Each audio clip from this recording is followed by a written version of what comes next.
নমস্কাৰ প্ৰিয় শ্ৰোতাসকল, ধাৰাবাহিক উপন্যাস পাঠ অনুষ্ঠানত এইবাৰ আমি পাঠ কৰিব ওলাইছোঁ অসমীয়া সাহিত্যৰ সৰ্বাধিক জনপ্ৰিয় উপন্যাস কৌশিক নন্দন বৰুৱাৰ নিৰিবিলি। এয়া নিৰিবিলিৰ ৯৬তম খণ্ড। উজাই বুৰে দিলে শিহুকী ঘৰিয়াল, ভটিয়াই বুৰিলে মাছে, অসমীৰ মুখতে হাঁহি নাইকিয়া মাথো চকু পানী মছে।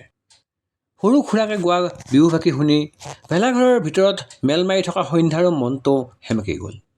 বুঢ়ী হোৱাৰে পৰা তাই যিমানবাৰ মাঘ বিহু পাইছে, কোনোবাৰেই এনেকুৱা সেমেকা বিহু পোৱা নাই। কাৰোৰে মুখত যেন একো উৎসাহ নাই, নাই বিহুৰ কিবা আনন্দ ফূৰ্তি। কেনেকৈনো থাকিব? চেম নামৰ ল'ৰাটোৰ মাকৰ সেই প্ৰাণকাতৰ চিঞৰটোৱেই কোনোবাই পাহৰিব পাৰিছেনে? সেই তেজৰ দাগ লগা গামোচাখনৰ ছবিখনেই? কথাবোৰ এতিয়াও চকুৰ আগত। ল'ৰা ছোৱালীবোৰৰ কঁকালত লাঠিৰ কোব, বিষ এতিয়াও যোৱাই নাই।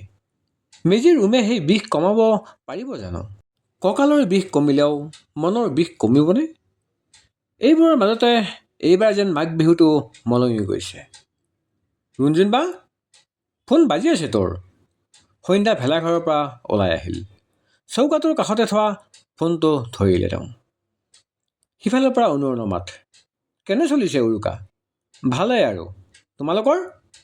এয়া ঘৰতেই। কেম্পাছ কেতিয়ালৈ যাবা? কাইলৈ আবেলি যাওঁ নেকি। পৰহিৰ পৰা ক্লাছেই। পিঠা লৈ আহিবা বিহুৰ। মই খুজিছোঁ বুলি ক'বা মাক। ইছ, বৰ একেবাৰে অৰ্ডাৰ দিছে চোৱা। অৰ্ডাৰ দিয়া নাই অ', মৰমতে কৈছোঁ। সন্ধ্যাই মিচিকীয়া হাঁহিৰে ক'লে। হ'ব, ইমান মৰম নালাগে। অলপ আঁতৰত জুই পুৱাই থকা পাপৰি আৰু মুনমিনে চিঞৰি গাই উঠিল। ইমান মৰম কিয় লাগে জান ঐ, ক'ব নোৱাৰোঁ মই। সিহঁতৰ বিহু কাণ পৰাত অনুনও হাঁহি পেলাইছিল ফোনৰ সিপাৰে। ঐ ৰাখোঁ দিয়া। হাঁহি হাঁহিয়েই ফোনটো থলে সন্ধ্যাই। ফোনটো কাটি এটা হুমুনিয়াহ সৰকি গ'ল সন্ধ্যাৰ বুকুৰে। এই যে একেবাৰে কাষত থাকিও কোনোবা বহুত দূৰৈত থাকে। এই যে ইচ্ছা কৰিও কাৰোবাক নিজৰ কাষলৈ আনিব নোৱাৰি। এই যে বুকুৰ মাজত হেঁচুকি সামৰিব লাগে অব্যক্ত অভিমানবোৰ। উদাসী মনটোৱে তাতেই যেন ভেকুৰি উঠে। মন গৈছিল, সেই অনুনে তাইক থৈ যোৱা দিনাৰ পৰা সন্ধ্যাৰ মন গৈছিল যেন তাক সকলো খুলি ক'ব। তেনেকুৱাতে আহিছিল অনুৰাধাৰ অপ্ৰত্যাশিত ফোন কলটো। সন্ধ্যা, তোমালোক ঘৰ পালাগৈনে? পালোহি অনুৰাধা। কোৱাচোন। অনুৰাধা আহিলনে তাতে আছে? এইমাত্ৰ গ'ল। লগে লগে উচুপি উঠিল অনুৰাধাই। বুজি পোৱা নাছিল সন্ধ্যাই। উচুপি থাকিয়ে কৈছিল তাই। মই কি কৰোঁ কোৱা সন্ধ্যা? অনুনক ভাল পাওঁ মই, সিও পাই ভাল। তাৰ পাছতো সি ইমান আঁতৰি থাকে। মই কি ইমান বেয়া নেকি সন্ধ্যা? কি দোষ মোৰ কোৱা? সন্ধ্যাৰ সুধিবলৈ মন গৈছিল, অনুনে সঁচাই ভাল পায়নে তোমাক? কিন্তু নুসুধিলে। কান্দি থকা অনুৰাধাক সেইটো কথা সুধি আৰু আঘাত দিব নোখোজে তাই। মাত্ৰ কৈছিল, অলপ সময় লোৱা অনুৰাধা, সকলো ঠিক হ'ব। ফোনটো কাটি সন্ধ্যাই ঠিক কৰিছিল অনুনক একো নুসুধে তাই। থাককচোন এইদৰে থাকক। কাৰণ সন্ধ্যাৰ নিজৰ ভাল পোৱাৰ ওপৰত অগাধ বিশ্বাস আছিল। যিমান তমসা ৰাতি আঁতৰাই হ'লেও অনুৰণ নামৰ ভাল পোৱাৰ জোনাক তাইৰ মন আকাশলৈ আহিবই।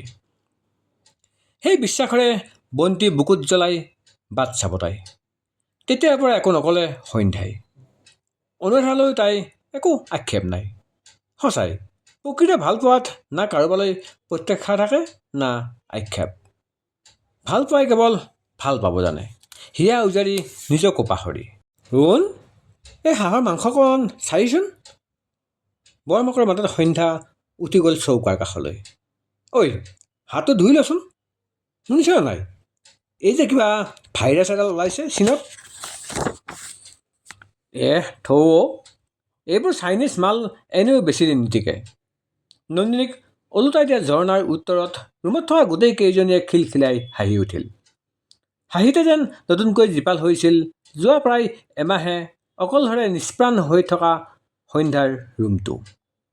সন্ধ্যা আজি অলপ আগত আহি পালেহি ইউনিভাৰ্চিটি। এইবাৰ গেটখন পাৰ হওঁতেই বুকুখনত যেন কিহবাই কোবাই দিছিল।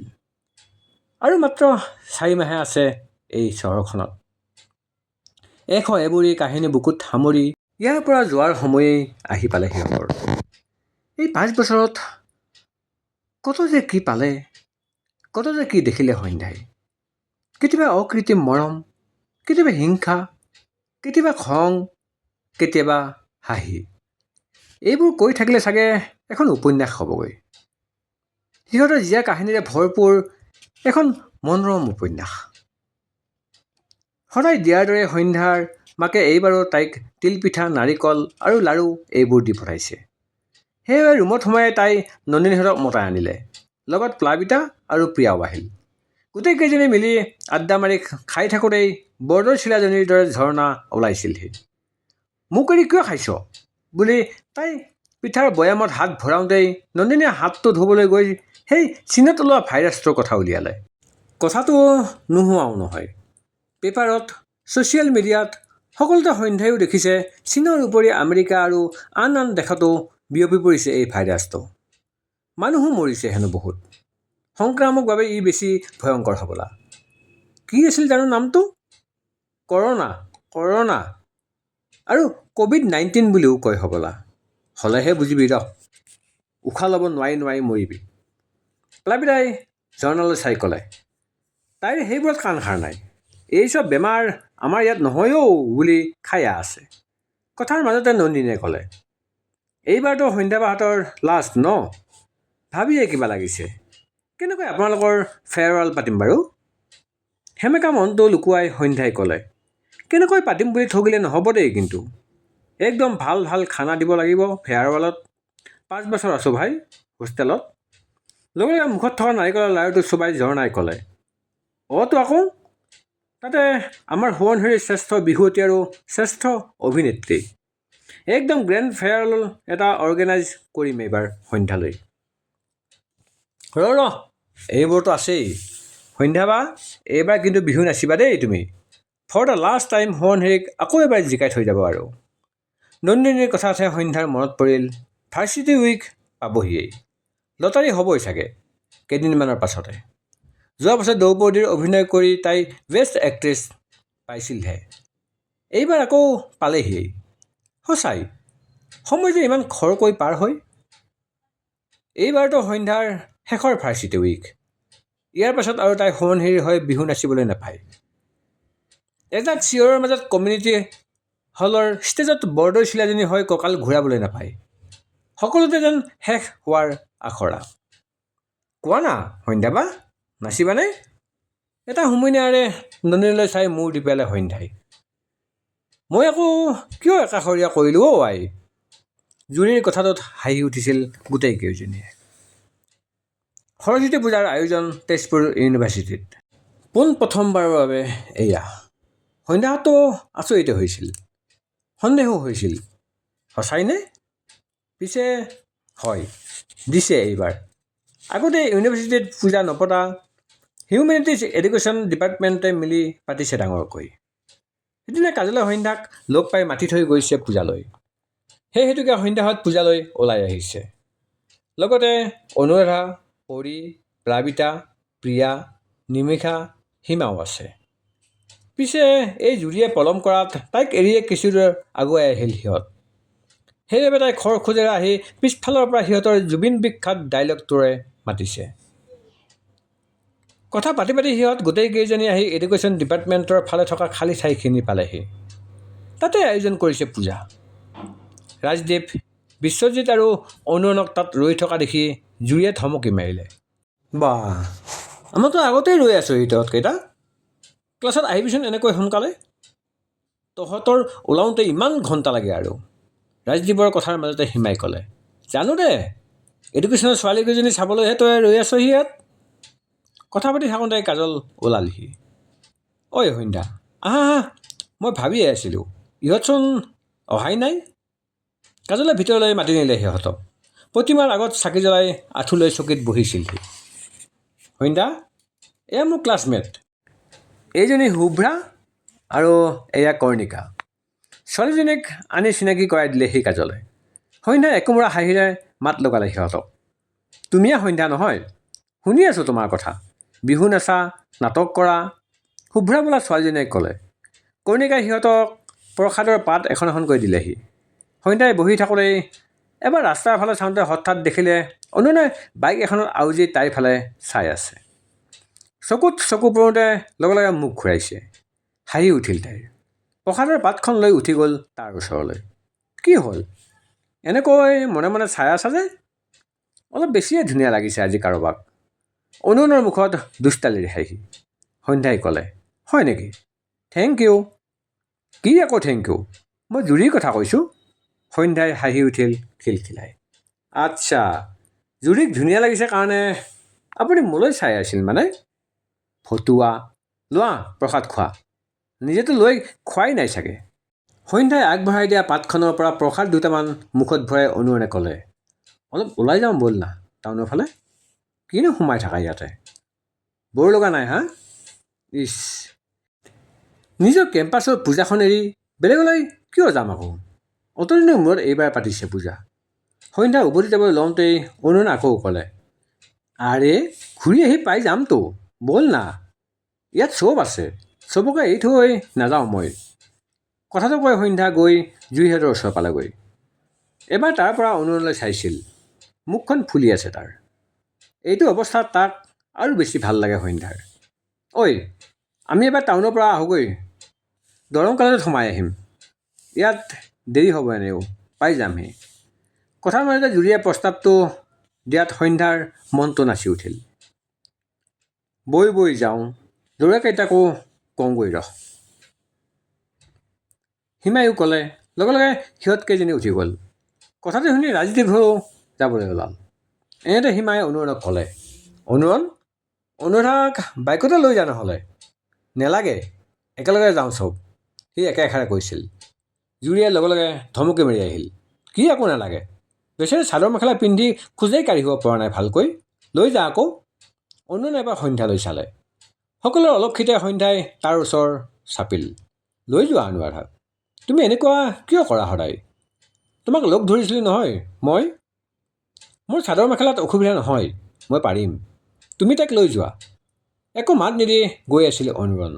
সন্ধ্যাই আকৌ ক'লে, ৰণ, মই কৈছোঁ বাবেই লৈ যোৱা না তাইক। অনুৰণে একো নামাতি আগবাঢ়ি গৈ মাত্ৰ ক'লে, মই বাইকৰ চাবিটো আনোগৈ। অনুৰাধা, মেইন গেটত ৰ'বা। তাৰপিছত কাৰোলৈকে নোচোৱাকৈ অনুৰণ আগুৱাই গুচি গৈছিল। অলপ পাছতে অনুৰণৰ লগত বাইকত উঠি গৈছিল অনুৰাধা। টেম্পুলৈ গৈ আছিল সন্ধ্যাহঁত। এনেতে জুৰিয়ে ক'লে, হ'ল, বহুত ডাঙৰ কথা এটা হ'ল নহয়। কি হ'ল জুৰি? সন্ধ্যাই সুধিলে। মোক কাজলে অলপ কামত লাগি দিবলৈ কৈছিল। জানইতো মানুহ কিমান বেছি হয়। ধেৎ তেৰি, কি যে কৰোঁ। সন্ধ্যা, তই থাকি দে না প্লিজ। জুৰিৰ কথা সন্ধ্যাৰ বুজিবলৈ বাকী নাছিল যে এই গোটেই পৰিকল্পনাটো আচলতে অনুৰণ আৰু অনুৰাধাক মিলাবলৈ কৰা হ'ল, যাতে সিহঁত অলপ সময় একেলগে কটাব পাৰে। কিন্তু সন্ধ্যাই একো নামাতিলে, মাত্ৰ হ'ব বুলি কৈ ৰৈ গ'ল। হওকচোন, সিহঁতৰ মতেই হওক কথাবোৰ। সন্ধ্যাৰ বিশ্বাস আছিল অনুৰণৰ প্ৰতি থকা তাইৰ ভাল পোৱাত। আৰু সেই ভাল পোৱাৰ ভেটি ইমান ঠুনুকা নহয়। দুখ লগা নাই সন্ধ্যাৰ, বৰঞ্চ হাঁহিয়ে উঠিছিল। কাৰণ অনুৰাধাই যিটো প্ৰতিযোগিতা বুলি ভাবি এইবোৰ কৰি আছে, সন্ধ্যাই তাত অংশ লোৱাৰো প্ৰয়োজন বোধ কৰা নাই। জুৰিহঁতক টেম্পুতে এৰি থৈ সন্ধ্যা গুচি আহিল পূজা মণ্ডপলৈ। সৰস্বতী পূজাৰ পাছতে ক্লাছবোৰ আৰম্ভ হৈছিল যুদ্ধ গতিৰে। সন্ধ্যাহঁতো ব্যস্ত যিহেতু এইটোৱেই শেষ ছেমিষ্টাৰ। তাৰ মাজতে সেইদিনা ঝৰ্ণাই চিঞৰি চিঞৰি সন্ধ্যাৰ ৰুম পালেহি। সন্ধ্যা বা, সন্ধ্যা বা। সন্ধ্যা ক্লাছৰ পৰা আহি ৰুম সোমাইছিলেহে।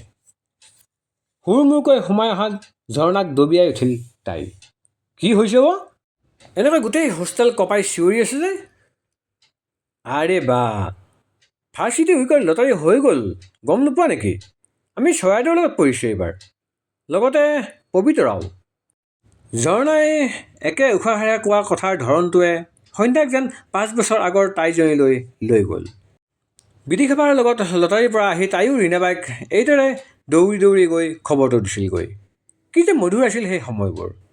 কিন্তু এতিয়া যে কেৱল স্মৃতিৰ কোলাত। সন্ধ্যাই মনে মনে থকা দেখি ঝৰ্ণাই আকৌ ক'লে, কি হ'ল বা?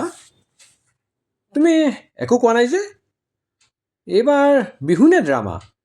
ফাইনেল ইয়েৰ বুলি আঁতৰি থাকিলে নহ'ব কিন্তু দেই। হাঁহি মাৰি সন্ধ্যাই ক'লে, বিহু, ফাইনেল। য়াউ পেপচি কোলা lollipop Subansiri on the top. চিঞৰি চিঞৰি ঝৰ্ণা ওলাই গ'ল। মুখত হাঁহি এটা ৰৈ গৈছিল সন্ধ্যাৰ। ঝৰ্ণাৰ মাজত যেন নিজকে দেখে তাই। এনেকুৱাই আছিল তাইও। ভাৰ্চিটি উইকৰ কেইদিন তৎধৰণি হেৰাইছিল। কোনফালে কি মিলাব ঠিক নাই। দৌৰা দৌৰি সদায়। ক্লাছ কৰি আহিয়েই আজৰি নাই। ভাতকেইটা নাকে কাণে গুজিয়েই কাম আৰু কাম। টাউনত গৈ হোষ্টেলৰ কামৰ বস্তু অনা। তাৰপিছত ৰাতি দুপৰলৈকে প্ৰেক্টিছৰ কথা মনত পৰোঁতেই হুমুনি এটা সৰিল সন্ধ্যাৰ। সেই দিনবোৰত অভিও যে আছিল। ঐ পাগলী, খোৱা বোৱা ভালদৰে কৰি আছনে? নে অকল এইবোৰতে দৌৰি আছ? সি লগ পালেই সুধিছিল। এতিয়াতো সি কিমান দূৰৈত। সঁচাই, সদায় লগত থকাৰ প্ৰতিশ্ৰুতি মানুহে দিয়ে, কিন্তু পালন কৰে স্মৃতিয়ে। সন্ধ্যা, আমি এতিয়া মিতিৰেই দেই আৰু। ডিপাৰ্টমেণ্টত সোমাওঁতেই চন্দালিবায়ে সন্ধ্যাক ক'লে। প্ৰথমে বুজি নাপালেও পিছত বুজিলে সন্ধ্যাই। আচলতে এইবাৰ পবিতৰা আৰু সোৱণশিৰি একেটা গ্ৰুপৰ বাবে কৈছে। PhDত ছিট পোৱাৰ পাছত চন্দালিৰ হোষ্টেল এতিয়া পবিতৰা। সন্ধ্যাই পাহৰিয়ে আছিল। তাৰমানে চন্দালি আৰু হিমাদ্ৰীও এইবাৰ একে গ্ৰুপত। ভাৰ্চিটি উইকৰ প্ৰেক্টিছত ভাল জমিব কিন্তু এইবাৰ। শেষৰ ভাৰ্চিটি উইকটো নিজৰ পচন্দৰ মানুহখিনিৰ লগত কটাবলৈ সঁচাই ভাল লাগিব। চন্দালিৰ লগত কথা পাতি ডিপাৰ্টমেণ্টৰ ভিতৰলৈ সোমাই যাওঁতেই আকৌ চিনাকি মাতটো শুনি ৰৈ গ'ল সিহঁত। সন্ধ্যা বা? ঘূৰি চাই দেখে চিৰঞ্জীৱ আহি আছিল সিহঁতৰ ফালে। চন্দালিয়ে হাঁহি মাৰি সুধিলে, এইটো আমাৰ সন্ধ্যালৈ লাভ লেটাৰ লিখা ৰোমিঅ'জন নহয় জানো? চিৰঞ্জীৱে লাজত মিচিকিয়ালে। হাঁহি উঠিছিল সন্ধ্যাৰো। হেই চন্দ্ৰাবা, কিয়নো জোকাইছা ল'ৰাটোক? কোৱাচোন চিৰঞ্জীৱ, কিবা কথা আছিল? এইবাৰ আপোনালোকৰ পেয়াৰ আমাৰ লগতে পৰিছে। অঁ, মই আৰু সন্ধ্যাই অলপ আগতে সেইটোৱেই পাতি আছিলোঁ। তুমি চৰাইদেউ নহয়? চন্দালিৰ প্ৰশ্নত চিৰঞ্জীৱে মূৰ দুপিয়ালে। সন্ধ্যালৈ চাই লাজকৈ ক'লে সি, বা আপুনি এইবাৰ বিহু নাচিবনে? মানে ময়ো বিহু গ্ৰুপত আছোঁ, ঢোল বজাওঁ। সন্ধ্যাই আগুৱাই গৈ চিৰঞ্জীৱৰ কেঁকুৰা চুলিকেইডাল জোকাৰি দি ক'লে, তেন্তে এইবাৰ ভাল বিহু কেইটামান দিবা। তাৰমানে আপুনি নাচিব? সন্ধ্যাই মূৰ দুপিয়ালে। চিৰঞ্জীৱৰ মুখখন যেন আপোনা আপুনি পোহৰ হৈ উঠিছিল। চকুকেইটাও উজলি উঠিছিল। তাক তাতে এৰি সন্ধ্যা আৰু চন্দ্ৰালি ভিতৰলৈ সোমাই গ'ল। চিৰঞ্জীৱ পিছুৱাই আহি বেৰখনতে ভেটা দি অপলক দৃষ্টিৰে চাই ৰৈছিল হাঁহি হাঁহি কথা পাতি গৈ থকা সন্ধ্যালৈ। কিছুমান মানুহৰ লগত দুষাৰ কথা পাতিলেই যেন গোটেই দিনটো মধুৰ হৈ পৰে। সন্ধ্যায়ো ঠিক তেনেকুৱাই। লাহে লাহে আৰম্ভ হৈছে ভাৰ্চিটি উইকৰ আখৰা। প্ৰতি বছৰে শুনি আমনি লগা এক দৌ এক শব্দটো যেন এইবাৰ ভাল লাগিছে সন্ধ্যাৰ। এইবাৰেই যে শেষৰ সময়তে চাগে সকলোবোৰ অধিক আপোন হৈ ধৰা দিয়ে। চৰাইদেউৰ বিহুৰ প্ৰেক্টিছৰ বাবে গৈ সন্ধ্যা ৰৈ আছিল। ইউনিভাৰ্চিটিৰ আটাইতকৈ সৰু হোষ্টেলটোত সন্ধ্যা প্ৰথমবাৰৰ বাবে সোমাইছিল। সৰু যদিও চৰাইদেউ হোষ্টেলখনত যেন এক বিশেষ ৰাগী আছে। তাৰ প্ৰথমটো কাৰণ হোষ্টেলটোত সোমোৱা ৰাস্তাটোতেই থকা শেৱালিজোপা। সন্ধ্যাই বহুদিন এইজোপাৰ পৰাই তলহাৰা শেৱালি বুটলি নিছে। গোটেই ৰাস্তাটোৰ কাষে কাষে গোলাপ, কাঞ্চন, নাহৰ আৰু তগৰে ভৰি আছে। আৰু হোষ্টেলটোৰ গাতে লাগি আছে এজোপা কৃষ্ণচূড়া। ৰাতিপুৱা চৰাইদেউৰ বাৰাণ্ডাখন কৃষ্ণচূড়াৰ পাহিৰে ৰঙা হৈ থাকে। এই ফুলবোৰে খুব মৰম লগা কৰি তুলিছে চৰাইদেউৰ পৰিৱেশটো। সন্ধ্যা প্ৰথম দিনা আহোঁতেই চিৰঞ্জীৱে তাইৰ হাতত তুলি দিছিল কৃষ্ণচূড়া এপাহ। আপুনি কৃষ্ণচূড়া ভাল পাই বাবে ৰাখি থৈছিলোঁ। সন্ধ্যাই সযতনে ৰাখি থৈছিল ফুলপাহ।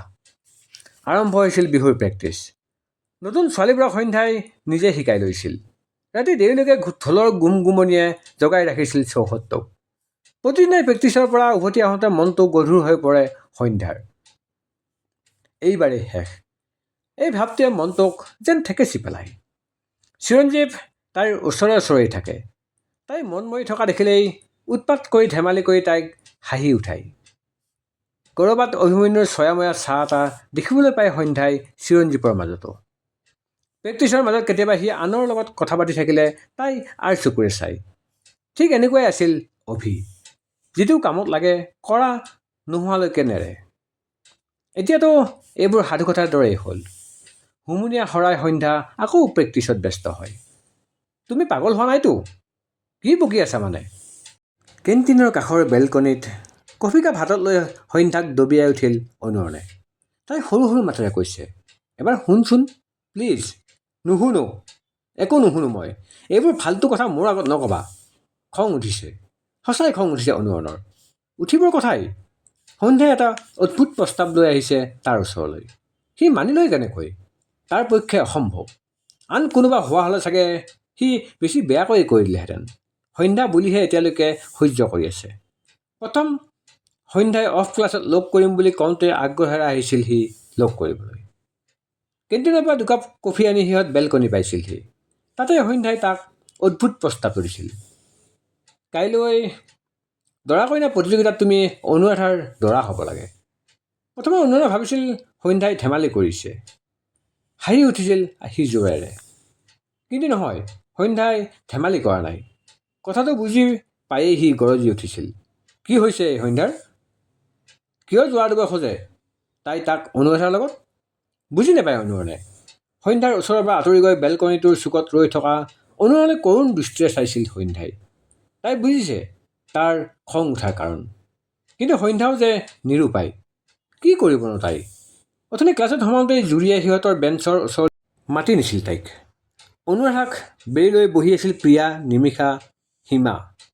অনুৰাধাৰ ৰঙা চকুহাল দেখিয়ে সন্ধ্যাই সুধিছিল, কি হৈছে অনুৰাধা? অনুৰাধাৰ হৈ প্ৰিয়াহঁতে কথাটো বুজাই দিছিল। কাইলৈ ভাৰ্চিটি উইকৰ দৰা কইনা প্ৰতিযোগিতা।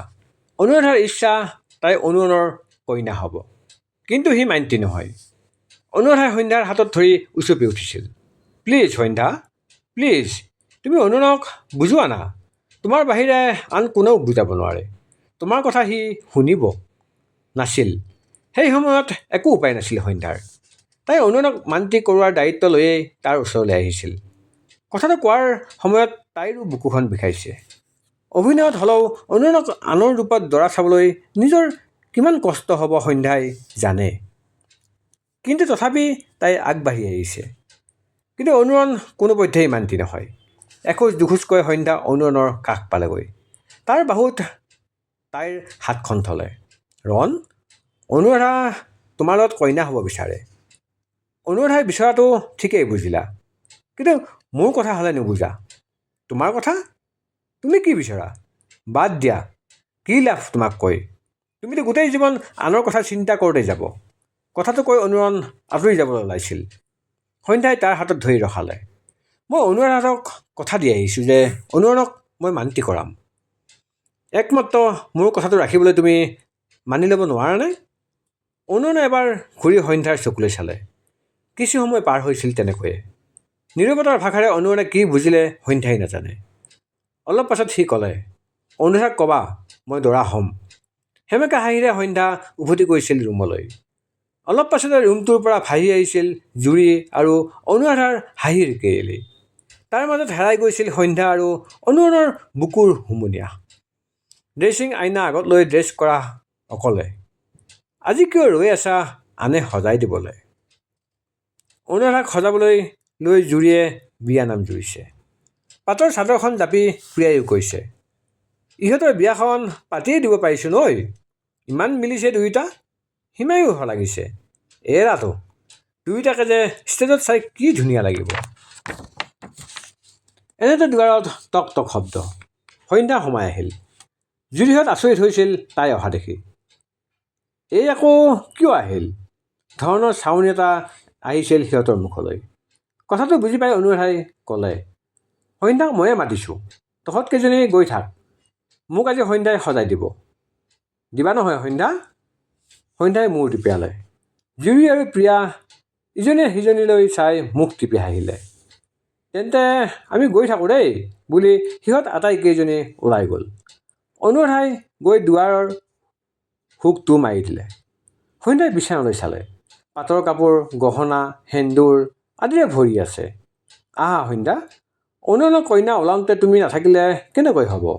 অনুৰাধাৰ কথাত সন্ধ্যাই পাটৰ চাদৰখন আলফুলে তুলি লৈ অনুৰাধাৰ গাত দিছিল। অনুৰাধাৰ মুখত ফুটি উঠিছিল সেই বিশেষ হাঁহিটো। খন্তেক পাছতে আমি দৰা কইনা প্ৰতিযোগিতা আৰম্ভ কৰিম। ঘোষণা হৈ গ'ল। প্ৰিয়াহঁত দৰ্শকৰ প্ৰথম শাৰীতে বহিলহি। গ্ৰীণ ৰুমত অনুৰণৰ লগত ময়ূৰ আৰু জুৰি ৰৈ আছে। পাতৰ ধুতি, মূৰত নাৰ্জী ফুল মালাৰে সাইলাখ দৰা যেন লাগিছে অনুৰণক। অনুৰাধা আহি পোৱাই নাই। অলপ পাছতে বিচাৰকো আহি পালেহি। এইবাৰ বিচাৰক বাহিৰৰ পৰা মাতিছে, ইউনিভাৰ্চিটিৰ ভিতৰৰ নহয়। এই অনুৰাধাজনী অহাই নাই যে, ৰহ ফোন কৰোঁ বুলি জুৰিয়ে ফোন লগালে। ঐ, মই ষ্টেজৰ সোঁফালে বাহিৰৰ বাৰাণ্ডাতে আছোঁ, অনুৰাধাই ক'লে। জুৰিহঁতে অনুৰণক লৈ সেইখিনিলৈকে গ'ল। বাৰাণ্ডাত অকলে ৰৈ আছে অনুৰাধা। মূৰত দীঘল উৰণি। জুৰিয়ে দেখিয়ে হাঁহি মাৰি ক'লে, আই ঐ দেহি, উৰণি গুচাবলৈ লাজ চোৱা, বৰ ধুনীয়া লাগিছে।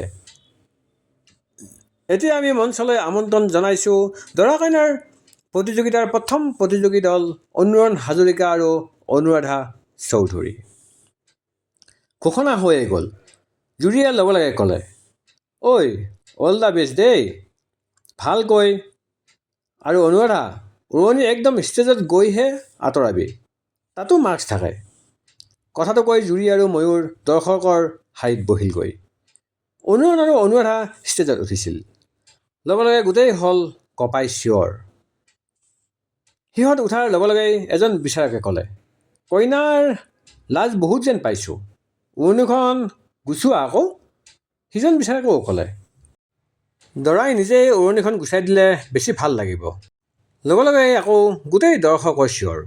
জুৰিহঁতেও তেটো ফালি চিঞৰিছে। অত্যন্ত বিৰক্তিৰে অনুৰাধাৰ উৰণিখন উঠাই দিলে অনুৰণে। তেনেকুৱাতে দৰ্শকৰ শাৰীত থকা জুৰি, প্ৰিয়া, নিমিষা, ময়ূৰ, আনকি দৰা হৈ থকা অনুৰণো চক খাই উঠিল। কাৰণ পাতৰ কাপোৰেৰে শিৰত সেন্দুৰ লৈ উৰণিৰ তলত অনুৰাধাৰ সলনি কইনাৰ সাজত থিয় হৈ আছিল সন্ধ্যা। প্ৰিয় শ্ৰোতাসকল, কৌশিক নন্দন বৰুৱাৰ নিৰিবিলিৰ এয়া আছিল ৯৬তম খণ্ড। ধন্যবাদ।